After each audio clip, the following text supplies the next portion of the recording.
So in this soup and stews, we will see haricot soup cooking process. So first of all, the preparation time is 10 minutes and 30 minutes to cook.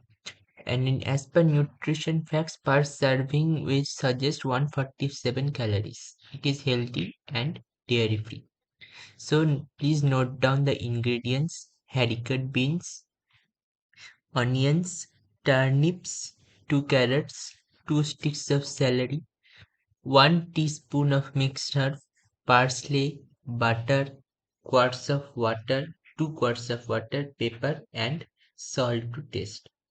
So it is very easy ingredients. You have to just shop from the local shop and make this healthy dish ready. So now let's go to the cooking process. Cut up the vegetables and set them to boil in water with the haricot beans.